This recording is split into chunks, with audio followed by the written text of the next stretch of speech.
La siguiente transmisión es apta para toda la familia, contiene closed caption y es financiada con recursos del Fondo Único de TIC.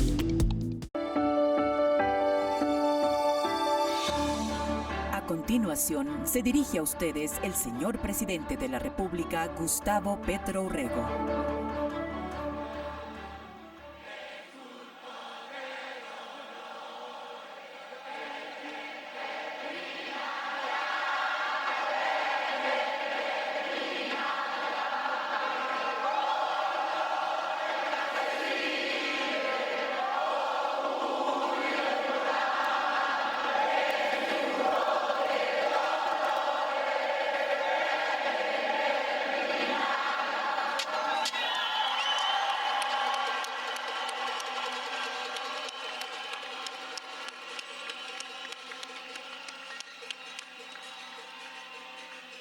Un saludo muy especial para las trabajadoras y trabajadores, la comunidad educativa, campesinos, campesinas, vendedores ambulantes, emprendedores, emprendedoras, sindicatos gremiales, representantes de asociaciones del trabajador, centrales obreras y organizaciones de defensa laboral, personal de la salud, familias, madres, cabeza de hogar, jóvenes aprendices del SENA,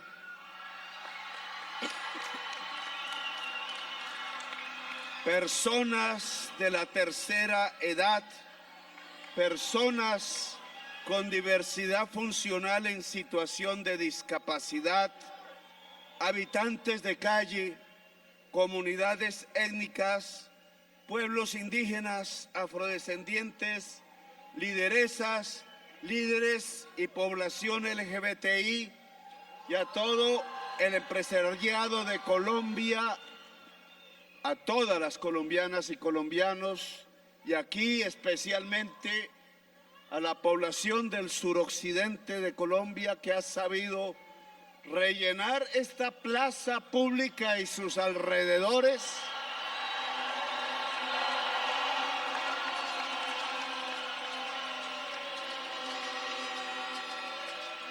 venidos desde el Cauca, desde Nariño, venidos desde los municipios del Valle del Cauca, allá en los jóvenes del barrio Siloé, donde tantas noches dormí y viví, al pueblo de Cali, Cali pachanguera, Cali que resiste,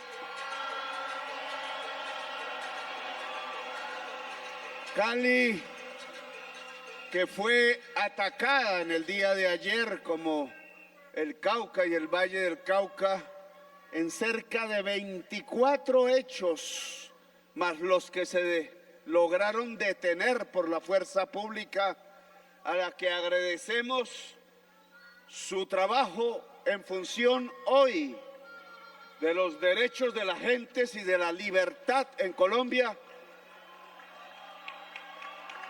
El ejército de Bolívar quisieron silenciar a Cali y al occidente de Colombia con el terror, con el miedo. Hirieron decenas de habitantes en el suroccidente de Colombia y en Cali, y murieron ciudadanos de Colombia en Cali, y murieron miembros de la fuerza pública tratando de defender que el pueblo, incluso hoy, a partir de hoy, pueda hablar, pueda expresarse, pueda ser el sujeto de derechos, el dueño de la Constitución Nacional y el soberano del pueblo. Quiero ahora mismo pensar y que pensemos en una persona que se debate entre la vida y ojalá entre la vida al lado de sus familiares, con el cual no tuve cercanía política, pero con su señora madre sí, y con su abuelo, que siendo presidente de Colombia y a pesar de pasar por días y noches de amor, de guerra, de clandestinidad, pudimos al final, quizás comenzó una vallecaucana, que ahora recuerdo, Carmenza Londoño, la Chiqui, en una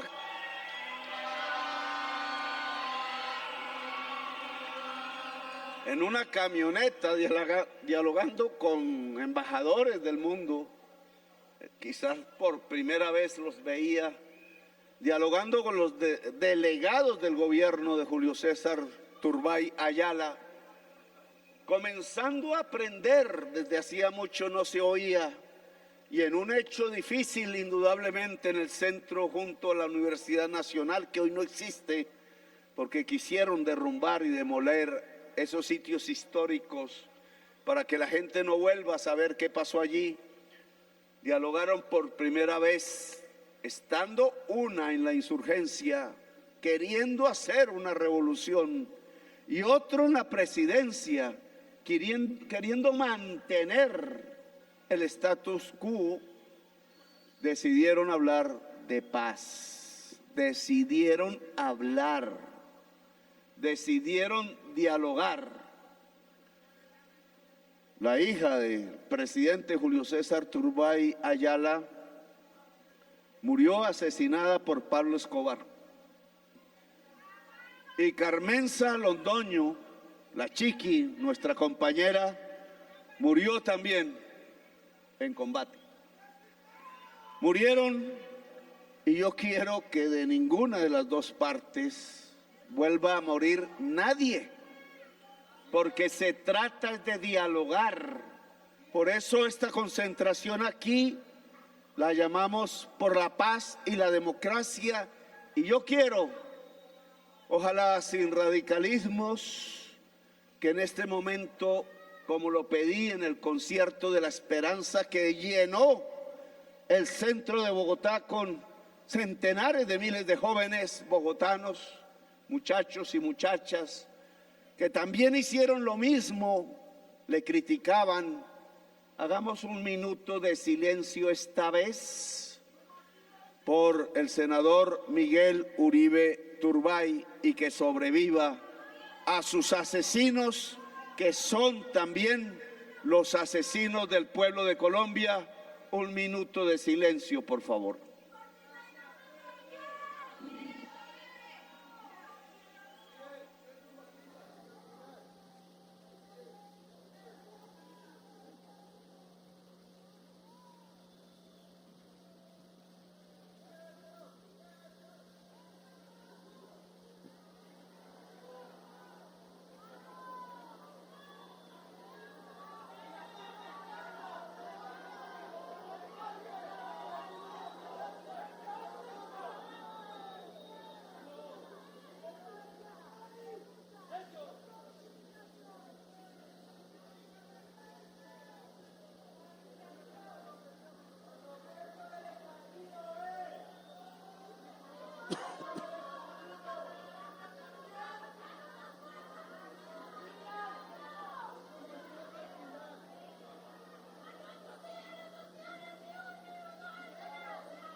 Bien.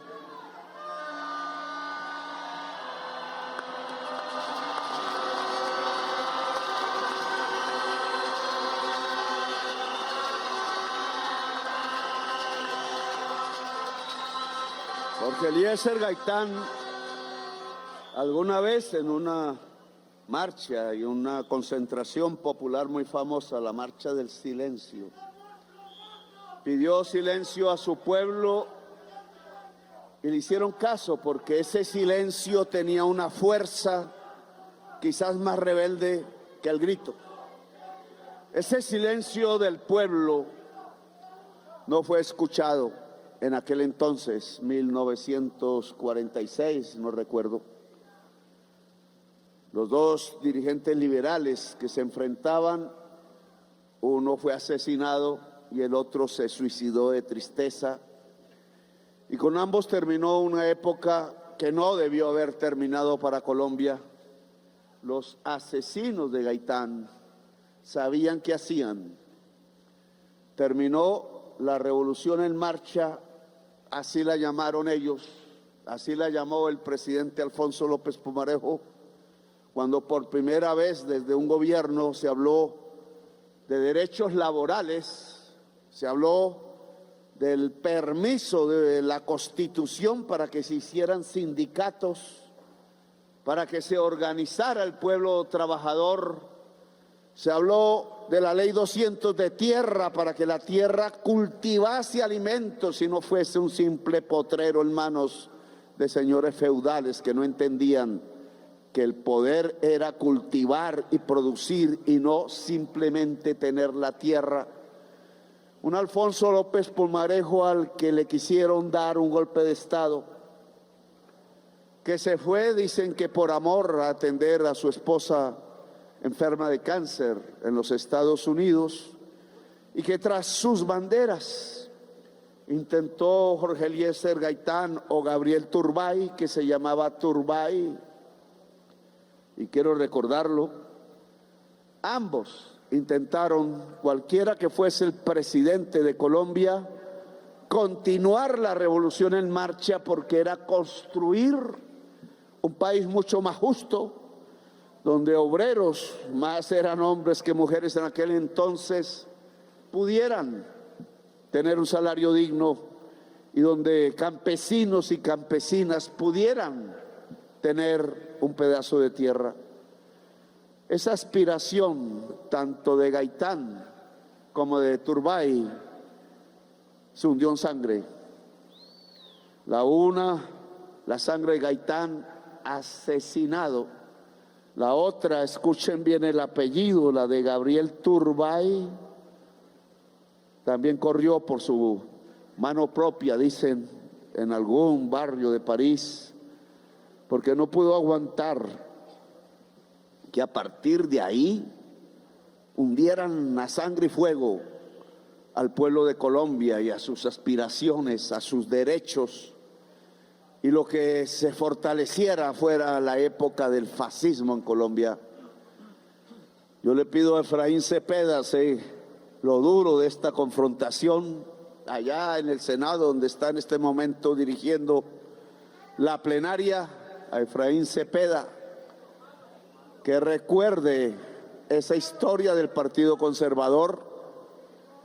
Allí se entregó al fascismo, allí en sus periódicos de Antioquia, de Bogotá y en el Parlamento colombiano, y donde tenían influencia, decidieron repetir el discurso de Mussolini, el discurso de Hitler, el discurso de Franco, que fusilaba para ese entonces a 1 millón de españoles, solo porque los españoles y las nacionalidades de España querían simplemente una república como la que hicimos aquí, bajo la bandera de Simón Bolívar. Luchar por los derechos llevamos siglos. Y Turbay estuvo al lado de esa lucha de derechos y no aguantó la masacre que siguió. 300.000 colombianos asesinados, una hoguera humana prendida como antorcha en la oscuridad de la historia de Colombia por un fascismo que usó el Estado para asesinar a su propio pueblo. Entendieron bien después los liberales y los conservadores, después de matarse entre sí y después de 300.000 tumbas, que debían hablar, que debían dialogar. Y desde entonces, así sea entre ellos, no volvieron a matarse entre sí, pero se les olvidó la revolución en marcha.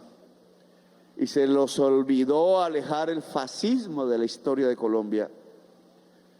Y por tanto, a pesar del Frente Nacional e incluso a pesar de que el abuelo, discúlpenme que lo mencione, de Germán Vargas Lleras, hablara de nuevo de reforma agraria, y algo hiciera, porque lo hizo, pero finalmente se acalló la voz de las reformas que se habían propuesto desde que un día masacraron, dicen que a miles de trabajadores de Colombia allá cerca Santa Marta, en Ciénaga Magdalena, en Aracataca, en Fundación, cuando solo pedían un salario digno. Miles de trabajadores asesinados, dibujados en esas páginas de 100 años de soledad, porque ahí comenzó 100 años de soledad, solo que ya vamos para 200 años de soledad, 2 siglos. Por eso una de las cosas que hice fue que por primera vez hubiera un retrato de Gabriel García Márquez en la Casa de Nariño, al lado del que fue el precursor de los derechos humanos en Colombia.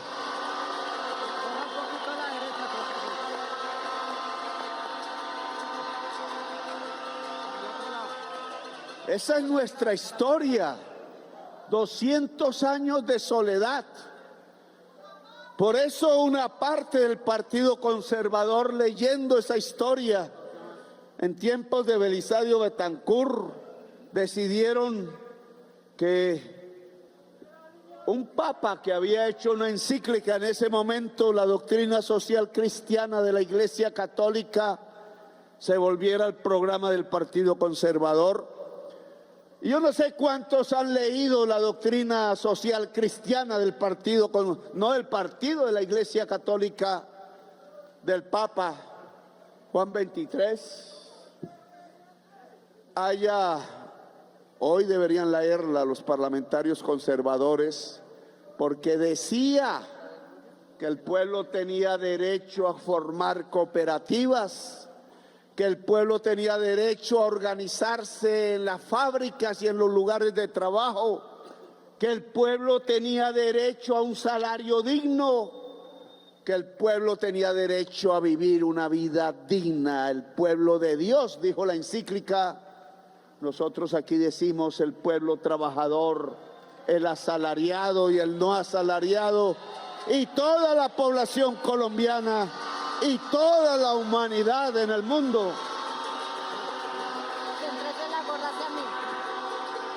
Yo no estoy proponiendo algo que desde hace mucho tiempo se ha propuesto en el mundo.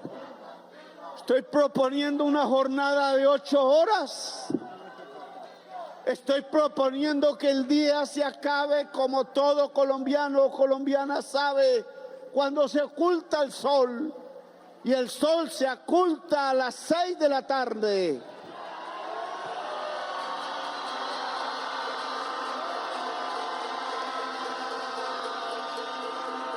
Estoy proponiendo que no haya una discriminación entre la juventud trabajadora y el resto de la población que trabaja. Unos tienen quizás la opción lejana de tener un contrato laboral, los más viejos, y los jóvenes les tienen prohibido tener un contrato laboral. ¿Qué injusticia es esa? ¿Cómo así que el que trabaja ante un patrón, ante cualquier empresario grande o pequeño, ante el Estado en Colombia, no pueda tener un contrato laboral y un salario digno, que sea al menos el salario mínimo de Colombia?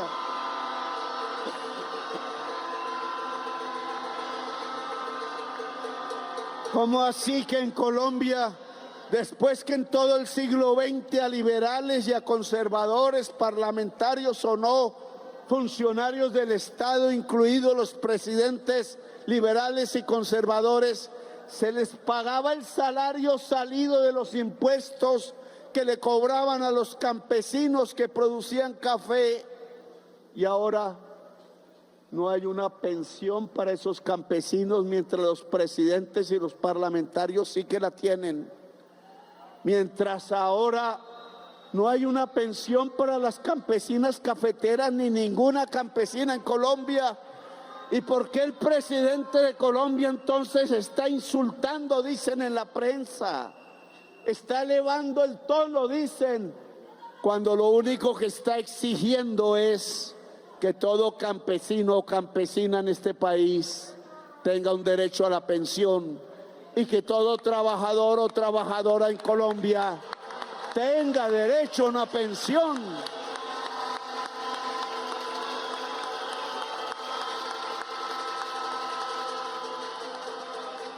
He dicho en la plaza pública en donde me ha tocado hablar que, oigan, la principal política de seguridad ante una realidad de que hay unas fuerzas que están atacando a Colombia, y de ellas hablaré ahora, y que son las que intentaron asesinar al senador Miguel Uribe, que esperamos viva, y que son las que asesinaron a miles de militantes de la izquierda de Colombia, incluido al que les habla, y no hace mucho había un misil esperándome en la zona de los Paperos, en la parte baja de Siloé, esperando que yo llegara a la COP16, que ese tipo de violencia que se ha desatado no es la culpa de nosotros. Han dicho, después de la leve intento de asesinato, que el culpable es Petro. Aún lo gritan por ahí. Y han dicho expresidentes de Colombia que el culpable de ese atentado es la gente que defienda que se le deje expresar como ordena la Constitución en una consulta popular. Y yo tengo que decirles que no, el culpable no es el pueblo de Colombia, ni el pueblo pobre de Colombia, ni el pueblo trabajador de Colombia, ni su presidente.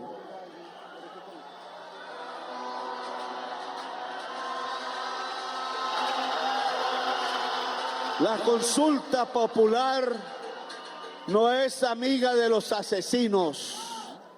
La desigualdad social sí es amiga de los asesinos, quienes han impedido que en Colombia lo que ordena la Constitución desde 1991, que es hacer un estatuto del trabajo que hasta la fecha no existe en la ley, que es construir un Estado social de derecho, que es construir justicia social.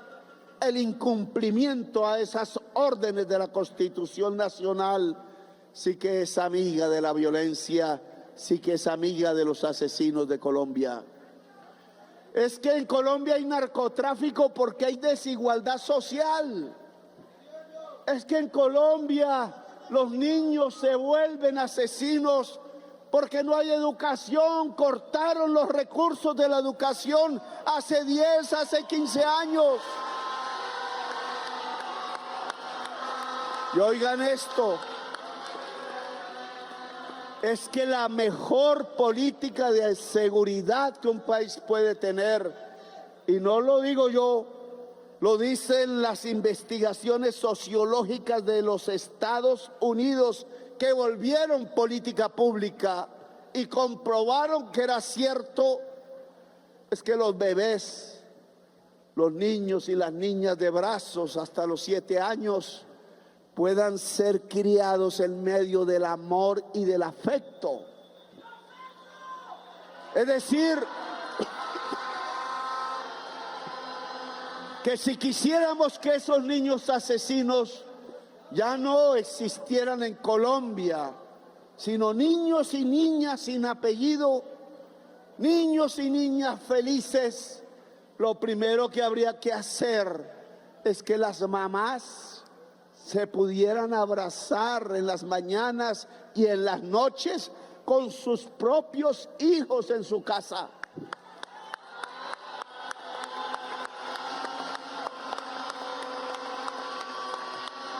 La mejor política de seguridad para estar en paz es el primer hecho que se debe producir. ¿Y qué pasa en una ciudad grande como Bogotá, como Cali, como Medellín, como Barranquilla incluso? ¿A qué hora llega una mamá en Bogotá a su casa cuando trabaja incluso por debajo del salario mínimo en el norte de Bogotá y le sirve tintos al doctor que después va a ir al Congreso a dirimir si la señora tiene derecho a un salario mínimo o no, a un contrato laboral o no, y sale a las 10 de la noche o sale a las 11 de la noche y tiene que coger un bus de Transmilenio, aquí le dicen de otra manera? El mío, que no me han aceptado la propuesta de cómo renovarlo, pero llega a la casa a la 1 de la mañana y tiene que salir de la casa a las 4 o 5 de la mañana para poder llegar otra vez al sitio donde trabaja, para poder llevarle leche a los niños o comida. ¿Y a qué hora abraza a los niños? No los puede ver, apenas un beso mientras duermen. Y el señor que recibe los tintos no piensa en eso. No se le ocurre pensar que esa señora debe salir temprano, que debe llegar un poco más temprano, que debe tener un poco más dinero para comprar leche, y que si pudiera abrazar a sus niños despiertos, esos niños llevarían en el corazón tal amor, tal afecto, que no solo le tendrían saber a estudiar, sino que jamás levantarían una pistola contra ningún ciudadano de Colombia.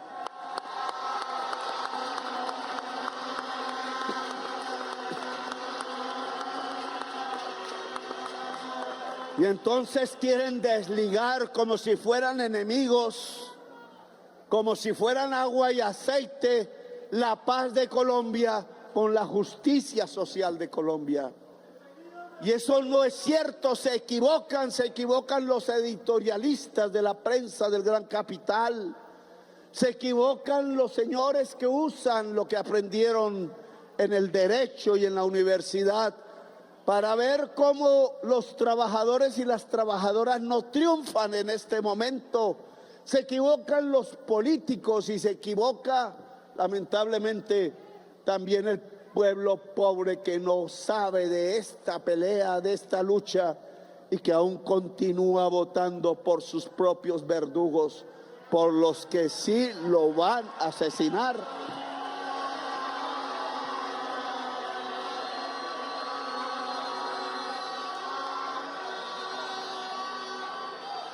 No es cierto que la consulta popular y la justicia social en Colombia sean enemigas de la paz y amigas de la violencia y los asesinos. Los que gritaron eso ante la sangre, quizás por rabia, lo entiendo, pero los que reprodujeron eso siendo líderes políticos aspirando a que el pueblo vote por ellos, se equivocan, y lo que están incendiando es al país y haciendo crecer la violencia. Y este presidente está elegido es para hacer la paz, es para construir la justicia social, porque soy absolutamente consciente, leyendo desde la primera página de la historia de Colombia que he podido leer, que no podemos tener paz ni en nuestro corazón, ni en nuestra sociedad, ni en nuestra patria, si somos el tercer país más desigual del mundo, y que por tanto el objetivo principal es que hay que dejar de ser desiguales, hay que hacer que seamos justos gobernantes y sociedad, y la primera justicia se hace con la mujer, con la madre, con los bebés, con los niños de la infancia.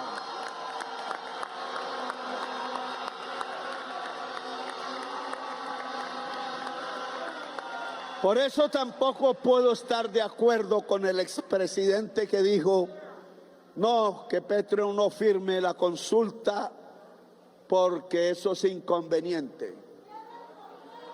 Más decente, porque muchos han dicho que es inconstitucional, muchos han dicho que es ilegal, muchos han amenazado a mi gabinete con que se va preso. Ay Dios, yo me sentiría orgulloso incluso si me hacen esa, que lo han intentado hacer varias veces, porque tendrían que poner preso a unos funcionarios públicos y a un presidente de Colombia que lo único que han hecho es pedir que el pueblo se exprese.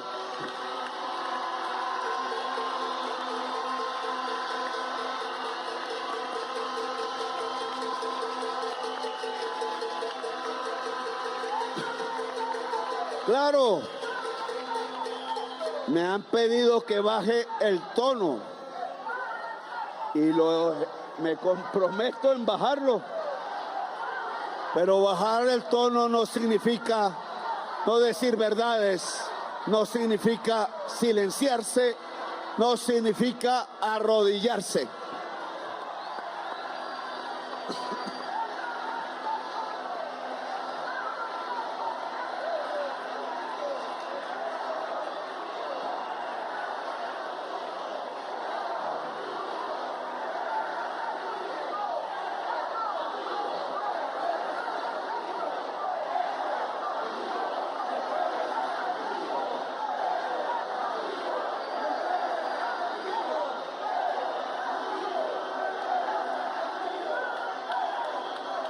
Gracias. ¿Por qué la consulta? Primero, porque es conveniente, es imperativa, es una necesidad categórica de la sociedad colombiana hoy. Al contrario de lo que dice el expresidente, esta consulta popular es absolutamente necesaria. Uno, ha contado con el apoyo del mundo intelectual, político, con la OIT, que ha expresado su apoyo a la reforma pensional, y en la OIT, no nos lo dice la prensa tradicional, se sienta la representación de los empresarios más ricos del mundo y se sienta la representación de las organizaciones trabajadoras más poderosas del mundo, incluidas las colombianas. Allá van empresarios colombianos que dicen una cosa allá y dicen la cosa contraria ante los senadores y los congresistas del Congreso de la República. La Organización Internacional de los Trabajadores ha apoyado y dice que es justa, dice que técnicamente es válida, dice que sería un progreso de la humanidad la reforma pensional que hemos presentado y que hoy es ley de la República y que permite que cualquier viejo o vieja tenga una pensión en Colombia, incluida las amas de casa que dedicaron su vida a criar sus hijos y sus hijas, porque el trabajo cuidador del hogar es también un trabajo que hay que reconocer por el Estado y por la sociedad. ¿Por qué la consulta?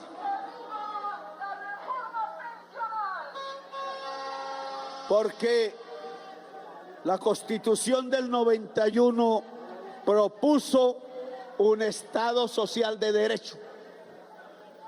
Una de las cosas que me ha sorprendido es ver dirigentes políticos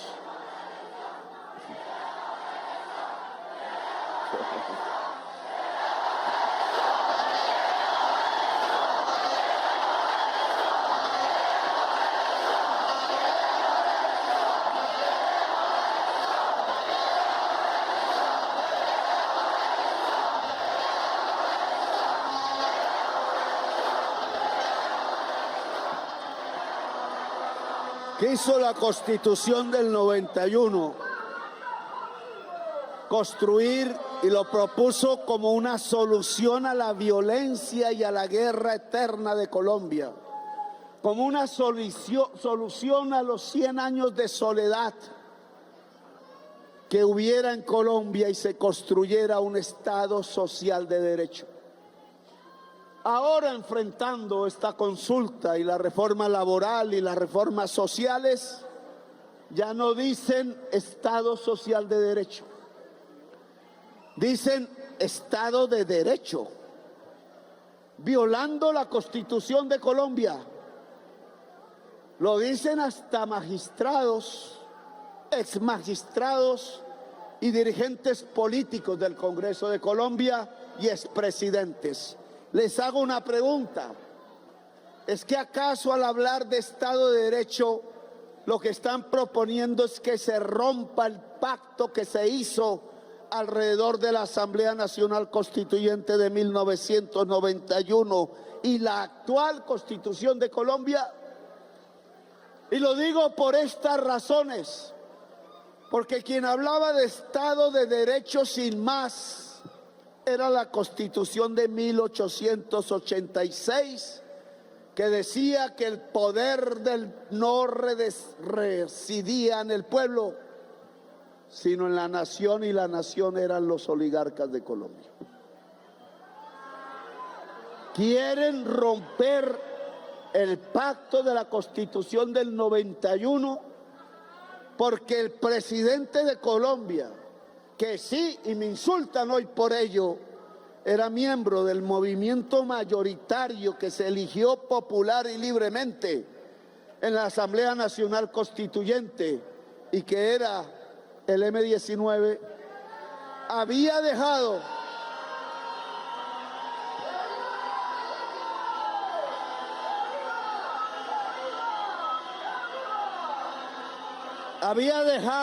sus armas y su violencia y había pedido que cesara la violencia en la política solo porque se hiciera un pacto a favor de construir la justicia social en Colombia. Y propuso entonces, cuando fue elegido por el pueblo, al lado del Partido Liberal, que pareciera hoy no pensar lo mismo, al lado del Partido Conservador y los conservadores que tenían un hombre que en ese entonces había cambiado su manera de pensar para juntarse en la misma idea, Álvaro Gómez Hurtado, también asesinado por los enemigos del pueblo. ¿Por qué todas esas fuerzas donde estaba la Unión Patriótica en la antesala o en medio de un genocidio político donde asesinaban? Miles llegaron a asesinar, 6.000 militantes de la Unión Patriótica. ¿Por qué ese pacto de paz hoy quieren incumplirlo? Y entonces hablan del concepto de la Constitución del 86 y no de lo que ordenó la Constitución del 91, y me explico. El Estado de Derecho es aquel donde los funcionarios públicos cumplen normas. A eso le podríamos llamar una palabra, normas racionales. Pero el Estado social de derecho es ese mismo, pero los funcionarios obedecen normas razonables que llevan es a construir equidad y justicia social, y no lo contrario.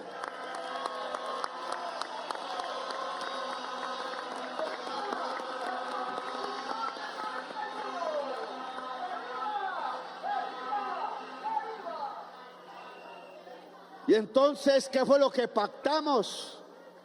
Lo que pactó el pueblo de Colombia, elector de la Asamblea Nacional Constituyente, y la Asamblea Nacional Constituyente con todos los partidos políticos de Colombia en ese entonces, es que lo que íbamos a construir era un Estado social de derecho, es decir, una sociedad de derechos universales y libertades, y que el estatuto tributario le cobraría más a los más ricos para gastar en los más pobres, precisamente para construir igualdad, y que habría un acceso de los trabajadores agrarios a la propiedad de la tierra, y que habría un estatuto del trabajo, y que habría un derecho universal a la salud, a la educación, al sistema pensional, a la vida.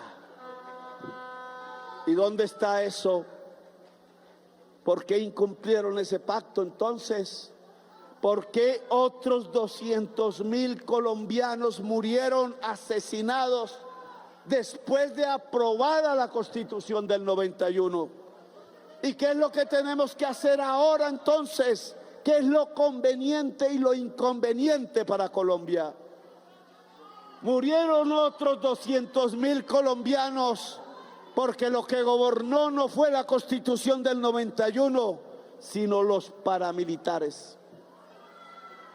Y desde la gobernanza paramilitar asesinaron esos nuevos 200,000 colombianos, sumándole a lo que ya había hecho la violencia liberal conservadora.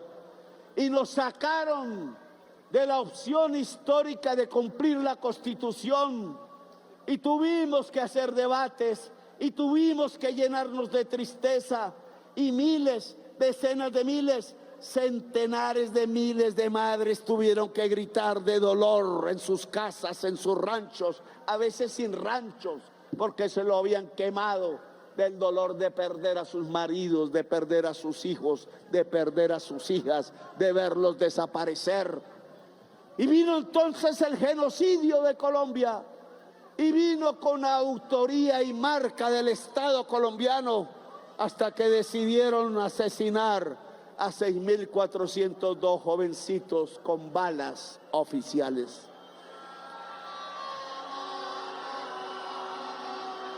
Y en lugar de justicia social económica, en lugar que el campesino tuviera tierra, desalojaron 6 millones de campesinos de su propia tierra. Y en lugar de que hubiera un estatuto del trabajador, aprobaron la ley 50, la ley 100, aprovecharon los artículos transitorios de la Constitución para construir un neoliberalismo que lo único que ha hecho es hundirnos en más violencia, y lo único que ha hecho es hundirnos en más desigualdad social. Y hoy hemos llegado a que somos uno de los países en la última década más violentos del mundo, y el tercer país más desigual del mundo. Eso ya no lo queremos. Por eso el pueblo salió al estallido social, y cómo no lo hizo aquí en Cali. Y por eso, y quiero que se entienda bien, la mayoría electoral de Colombia el año 2022, la mayoría del pueblo no quiso seguir con la tradición de la violencia y la sangre, y quiso construir la paz a través de la justicia social, y eligió a Gustavo Petro presidente.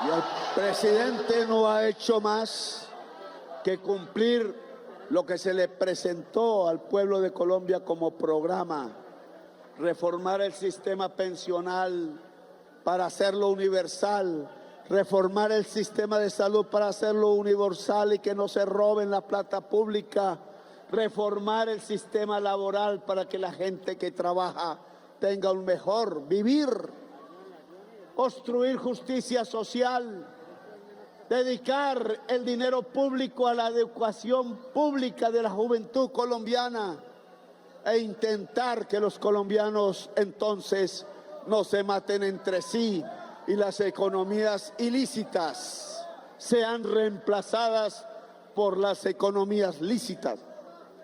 Y eso es lo único que hemos propuesto. Y llevo 3 años ya de gobierno, y el Congreso de Colombia solo aprobó una ley que aún no es ley de la República. se dedicaron al bloqueo institucional, se dedicaron a tumbar cuanto decreto o ley expida al presidente, se dedicaron a impedir que sean aprobadas las leyes que necesita el pueblo. ¿Y qué dice la Corte Constitucional cuando eso pasa? Dice que si hay un conflicto entre el legislativo y el ejecutivo, es decir, el presidente, porque se bloquean las decisiones que toma el presidente, entonces debe decidir el pueblo.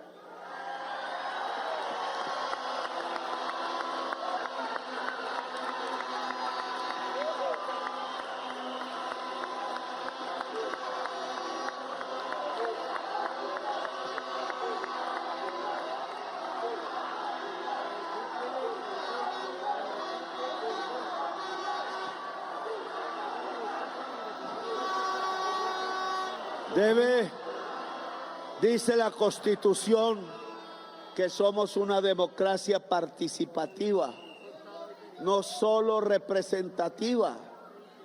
Se les olvidó a los analistas del capital ahora saber que existe una democracia participativa que no es más que el pueblo tome directamente las decisiones sin intermediarios, locales o nacionales.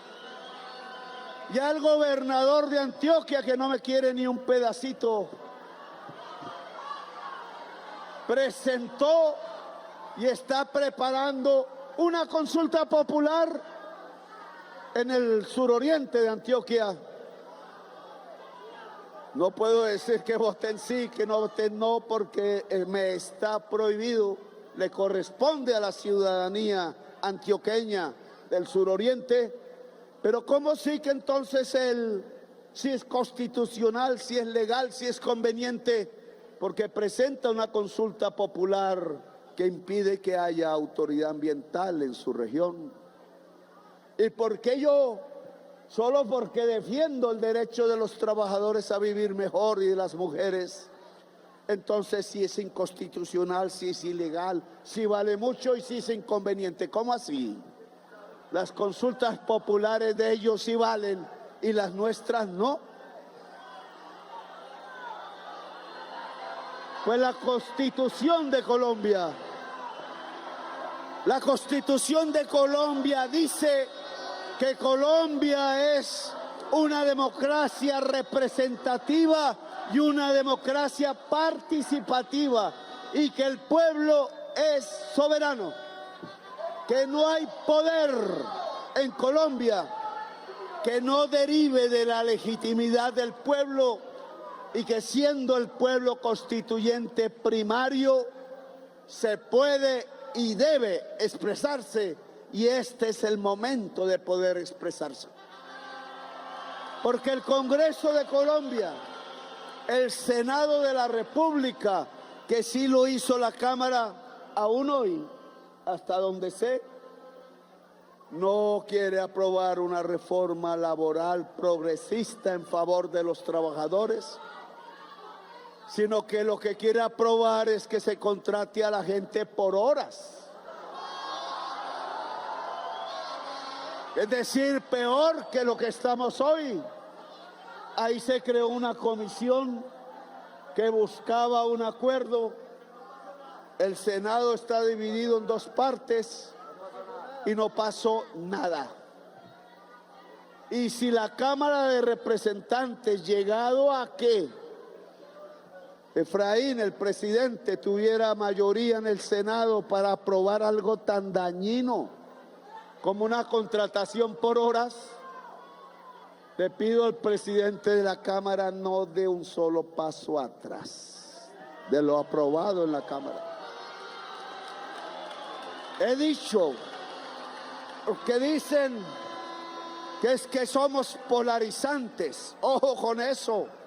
En toda sociedad moderna capitalista, y Colombia es una raquítica en eso, tiene como contradicción los intereses del capital y los intereses de los trabajadores.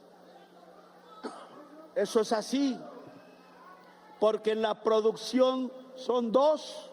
Uno se lleva la ganancia y el otro apenas se lleva el salario. Y el que trabaja sobre las máquinas es el trabajador, es la trabajadora. Y entonces tienen que organizarse, porque si no se matarían entre sí, como sucedió en Europa. Y eso se llama un pacto social. Pero el pacto social no es que el dueño del capital arrodilla o, como pasó en el Urabá, asesina al trabajador. El pacto social es que llegan a un acuerdo. Yo no estoy proponiendo el socialismo en la consulta, es decir, que los trabajadores sean dueños de la fábrica. Yo lo que estoy proponiendo son dos cosas, finalmente: que a los trabajadores que están en esos lugares de trabajo, a las trabajadoras, una vez pasen las 6 de la tarde, se le pague un sobrecargo, se les deje ir a la casa, que una vez se acabe el viernes y haya un festivo, un sábado, un domingo, y decida trabajar, se le pague un recargo, o pueda irse con su familia feliz a jugar fútbol con sus hijos, con sus hijas, a abrazarse, a que esa familia pueda ser una gran constructora de democracia y de paz en Colombia, de vida, porque esta es una propuesta para vivir, no para morir, no para que nos matemos entre nosotros, sino para que dialoguemos sanamente entre nosotros.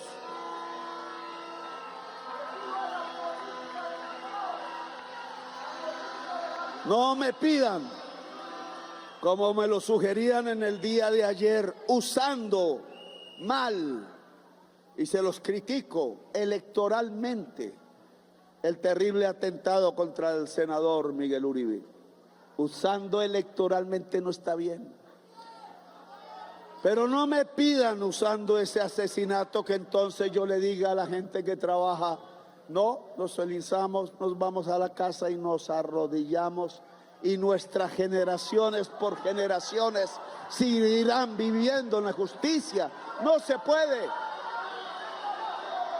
Por eso le digo a Efraín: haga un último intento. Sé que lo aplauden en los aviones cuando entran los aviones, no sé qué me pasaría a mí si entro alguno. Pero esa es una ilusión y lentejuelas, Efraín. El pueblo no se sube a los aviones, solo los que pueden. El pueblo está en las calles, el pueblo está en las plazas. El pueblo por millones quiere que cambie su posición y que permita en el Senado de la República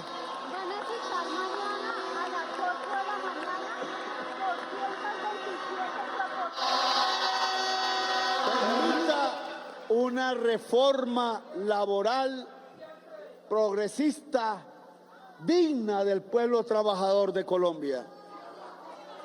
Si esa ley no sale así, mañana citaron a las 8 de la mañana, la consulta popular sigue.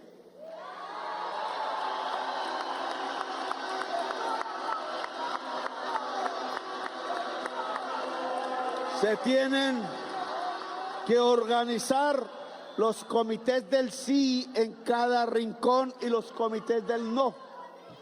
El presidente y el gobierno ya, a partir de hoy, no podemos hacer campaña ni por el sí ni por el no. Queda en manos de la sociedad colombiana.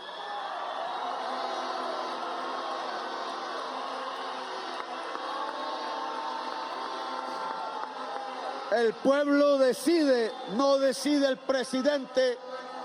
A partir de hoy, si el Senado no quiere, no decidirá el Congreso, decidirá el pueblo.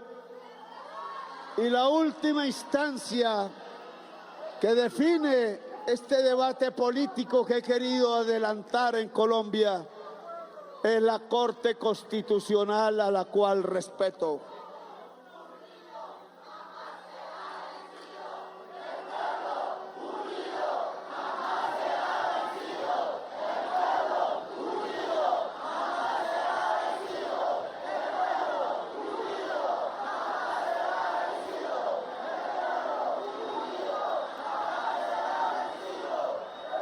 Han presentado 227 proposiciones los senadores para discutir mañana.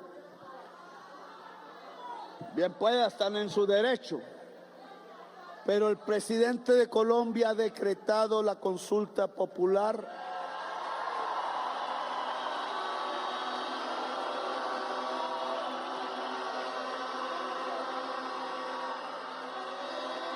Ojalá la sociedad colombiana se organice y se mueva mucho más de lo que hasta ahora ha hecho.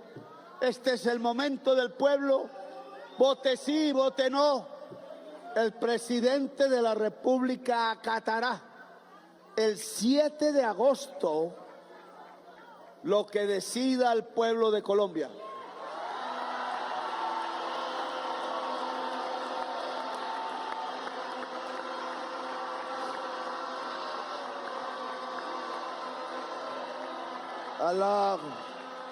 A la Corte Constitucional, donde desde el día de hoy tiene en sus manos el decreto de la consulta, solo puedo solicitarle, es independiente, respetaré su decisión, pero solo puedo solicitarle que en su análisis sepa que la tercera sociedad más desigual del mundo necesita que los derechos sean universales como ordena la Constitución, que los y las trabajadoras ante la falta de un estatuto del trabajo tengan cómo defender los ingresos de sus hijos y cómo tener una buena vida, cómo poder incluso simplemente vivir. Y que sigamos bajo la bandera que algunos quieren negar, de que lo que primero ordena la Constitución es la construcción de un Estado social de derecho, y que eso solo significa que respetamos las normas, pero que las normas deben estar para construir equidad social en Colombia, derechos universales y libertades de la gente de Colombia.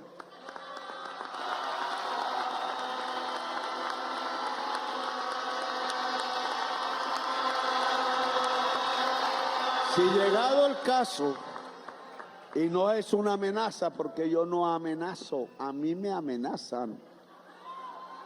Dice un presidente vecino que el señor Marco Rubio está organizando un golpe de Estado contra mí.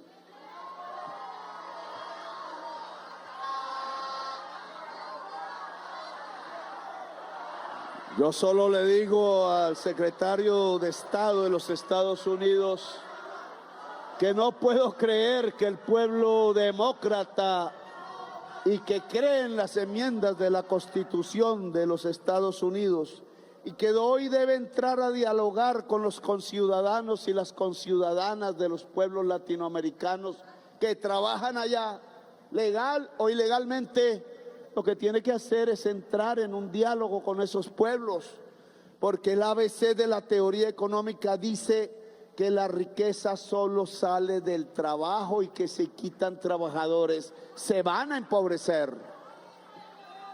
Yo también tengo informaciones y sé que cierta persona líder de la extrema derecha en Colombia ha estado hablando con el secretario de Estado. Y también sé que hay una grabación por allí que le puse a escuchar a la fiscal general de la Nación, en donde cierto dirigente de extrema derecha de Colombia, que no es Uribe, ojo, está aliado con el narcotráfico, buscando que gentes y fuerzas en Colombia, gremiales, y gentes y fuerzas en Colombia y en Estados Unidos de extrema derecha produzcan un golpe de Estado en Colombia. Quiero a los poseedores de esa grabación que los hagan público en los periódicos de los Estados Unidos, ojalá. Pero aquí no nos asustamos por eso. Aquí sabemos que el pueblo de Colombia es el pueblo de Bolívar es un pueblo libertario, es el pueblo que jamás se dejará quitar la independencia nacional después que la logró de los españoles.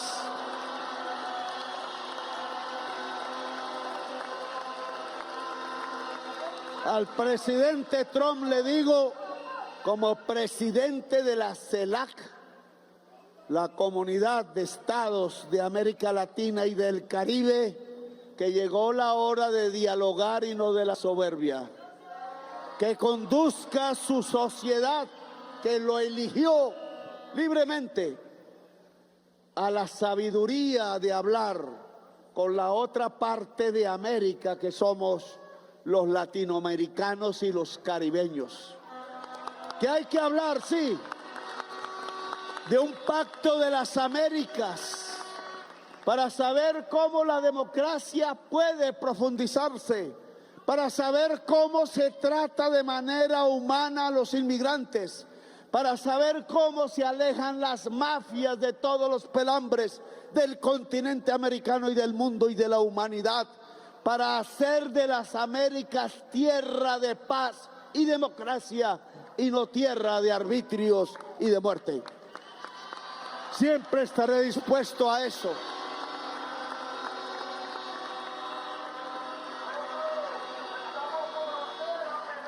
Quiero que se organice el pueblo en cada esquina, sea que quiera votar por el no, sea que quiera votar por el sí, y aún ahora le solicito al senador Efraín Cepeda, léase la encíclica de la Santa Iglesia Social Cristiana y Católica, porque ahí ordena que las leyes vayan en función del pueblo, que nos hunden todo. Supongamos, entonces, lo que sigue son 8 millones de firmas. Un trabajo intenso, difícil, pero el pueblo ya decidió decidir y no se va a echar para atrás, y todos los instrumentos que existen en Colombia, incluida la Asamblea Nacional Constituyente, se utilizarán, porque el único soberano, el único detentor del poder en Colombia se llama el pueblo de Colombia. Gracias. Hay quienes se asustan, y termino, y así lo ha gritado la plaza entera sobre la reelección.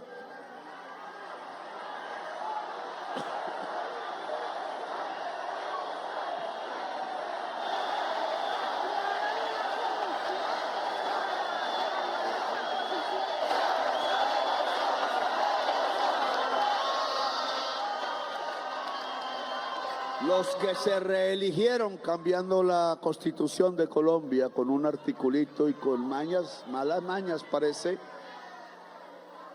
el doctor Uribe, y después se benefició el doctor Santos y gobernaron en este siglo 8 años.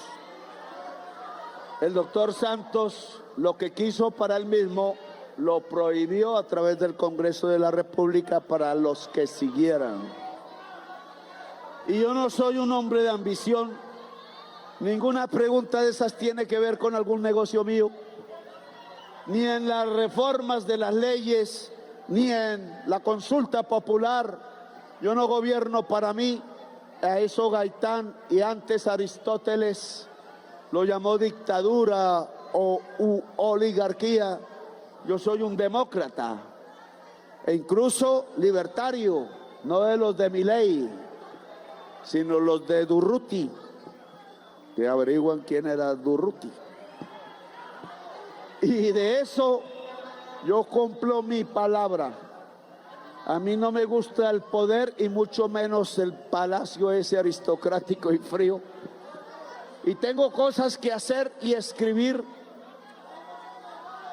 Y solo le pido al pueblo de Colombia, si llega a impedirse el que ahora se exprese háganlo por la fuerza o no, en las elecciones del año 2026, reelijan no una persona, reelijan el proyecto del cambio y de la vida en este país.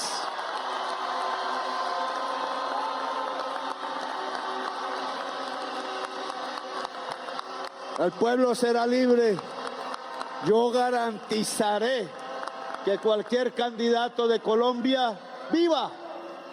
Le he pedido a través de la embajada norteamericana en Bogotá que todos los cuerpos de inteligencia me ayuden a investigar quién mató a Mario Uribe. Le he pedido ayer en una reunión derivada del acuerdo de paz con la FARC, artículo 2, que todas las embajadas que hacen presencia de la comisión que pidió la FARC para que hubiera garantías políticas en Colombia, participen con sus cuerpos de inteligencia para que me averigüen quién asesinó o intentó asesinar, primero a mí, claro, pero sobre todo al senador Miguel Uribe Turbay. No quiero escatimar ni un esfuerzo, ni una hora en saber quiénes fueron. Tengo indicios y no apuntan a las histerias que hay en la calle, apuntan a otra cosa. Pero no es de mí, es de la Fiscalía, la dirección de la investigación. Le pido a la señora general de la Fiscalía General de la República que permita algo en lo que ella participó y por ahora la persiguen. Permita una comisión de investigación judicial independiente de las Naciones Unidas para que ayude en la investigación del atentado, no solo contra el senador Miguel Uribe, sino contra todos los líderes políticos y sociales que han sido asesinados en la historia de Colombia. Gracias, muy amables pueblo caleño, gracias, pueblo colombiano que me escucha, gracias por la paz y la democracia, por una Colombia libre y justa, por Colombia, potencia mundial de la vida. Gracias, muy amables.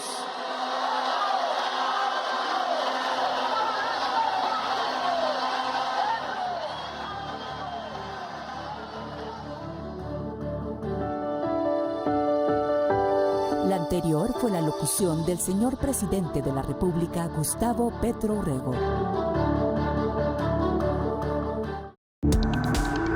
Este contenido fue financiado con recursos del Fondo Único de TIC.